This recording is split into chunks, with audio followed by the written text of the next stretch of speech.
붉은색은 그리스도의 순교, 예수의 사랑, 희생 등을 상징하는 색상으로 알려졌다.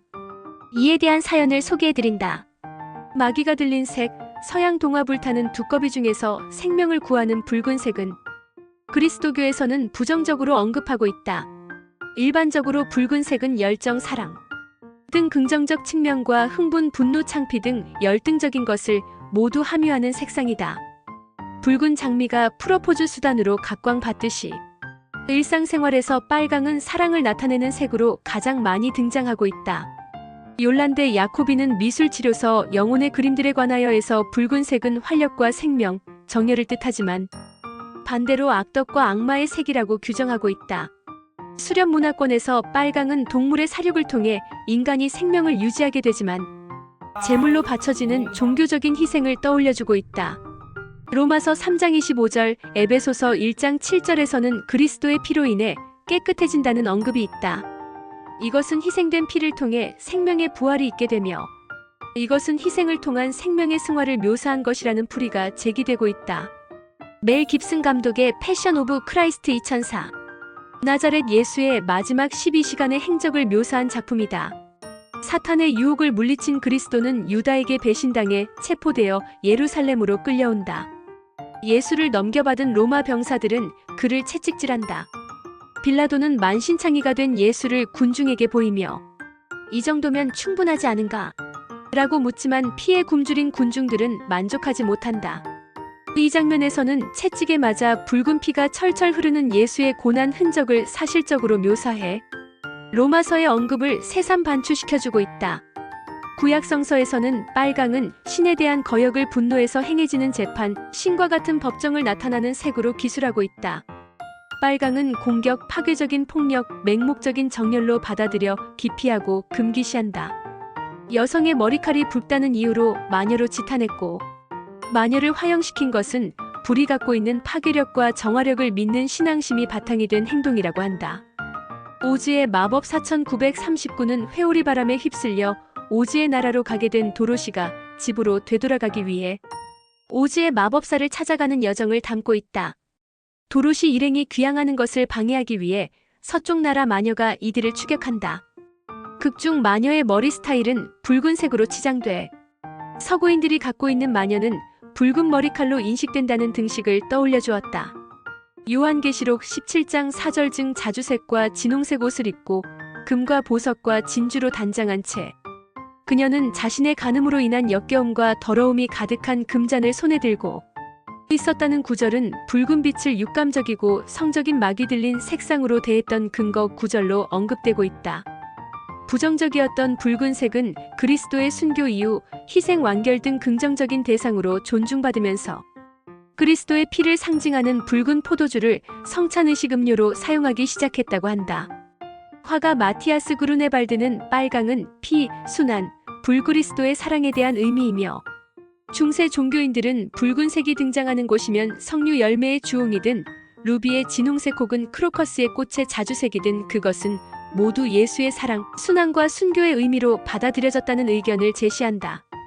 꽃 중에서 붉은 장미는 사랑과 생식의 상징이며 사자에 대한 숭배의 뜻을 담고 있는 것으로 받아들여졌다. 그리스도교에서 붉은 장미는 그리스도가 흘린 피, 상처, 거룩한 피를 받은 접시를 뜻해 부활의 상징으로 대접하고 있다. 게르만 민족이 숭배하고 있는 화염, 파괴의 신 로키는 붉은 머리칼을 하고 있다. 난폭한 사냥꾼 보타는 귀족들 때문에 공궁에 빠진 농부들의 복수를 도와주는 신으로 그의 눈동자는 붉게 번쩍이며 수염은 불타오르는 듯한 붉은색이라고 한다. 여기서 그치는 것이 아니라 붉은색을 즐겨 착용하고 있다. 뇌우의 신 도나드는 붉은 머리칼을 하고 있으며 빨간 수염으로 입김을 불면 번개가 생긴다. 유럽과 독일의 그리스도교가 전래되면서 게르만인들의 주신이었던 도나르와 보탄의 위치가 급격히 쇠락하자 이들은 악마의 형상으로 바뀌게 된다고 한다. 이후 악마의 수염과 옷, 모자는 모두 붉은색으로 치장이 된다. 악마와 계약은 붉은색 잉크로 체결된다. 그리스도교 순교 이후 신의 색상으로 대접받았던 붉은색은 중세 유럽에서 마녀 사냥에서 큰 역할을 하게 된다. 충혈된 눈, 붉은 머리칼은 마녀, 붉은 수염은 악마의 종자로 각각 비난받는다. 가톨릭에서 미사에 참석하는 사제들이 붉은 옷을 착용하고 있는 것은 신의 대리인인 사제들의 생명을 위협하는 외부의 움직임을 철저하게 차단하는 동시에 신이 갖고 있는 영원한 생명력을 공유하고 있다는 징표라고 한다. 중남미 엘살바도르 내전을 다룬 올리버 스톤 감독의 살바도르 1986 전반부에서 보여지는 로메로 대주교의 암살 장면 등에서는 사제들이 붉은 복장을 착용하고 집전하는 장면이 보여진다. 알렉산더 듀마의 고전을 극화한 폴 W. S. 앤더슨 감독의 삼총사 2011에서도 호시탐탐 프랑스 왕권을 노리는 리슐리의 추기경 크리스토프 왈치 늘 붉은 제례복을 착용하고 종교적 권위를 드러내는 장면이 등장하고 있다. 한편 불의 상징인 빨강은 프로메테우스의 신화를 떠올려주고 있다. 프로메테우스는 인간을 위해 불을 훔친 행위로 인해 고통을 당해 인간을 위해 자신을 희생시킨 대표적인 신으로 추앙받고 있다. 티벳에서는 신의 영역은 붉은색으로 칠하고 있다.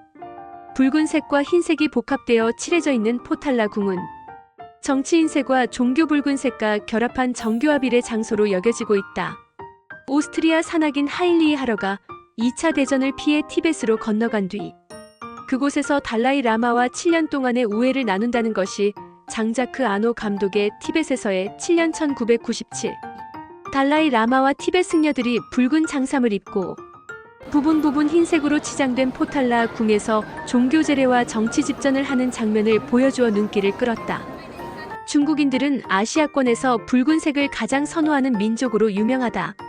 황금색은 국가 권력자를 드러내 고귀하고 신성한 권위를 상징하는 색상인 반면 붉은색은 상서로움과 경사로움의 존재로 숭상하고 있다.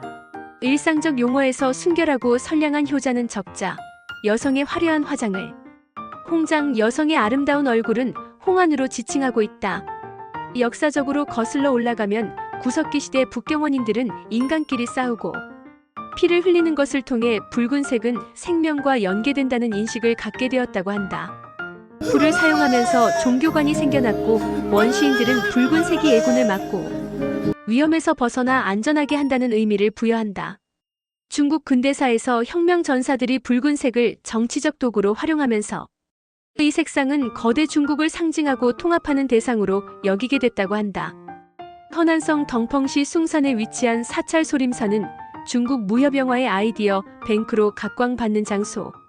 소림사 1979에서부터 오락물 애니메이션 쿵푸, 팬더 2008 등에서 등장하고 있는 쿵푸 고수들은 모두 붉은 복장을 하고 심신을 단련하는 전통 권법을 구사해 중국인들의 적색 편의 심리를 엿보게 해주고 있다.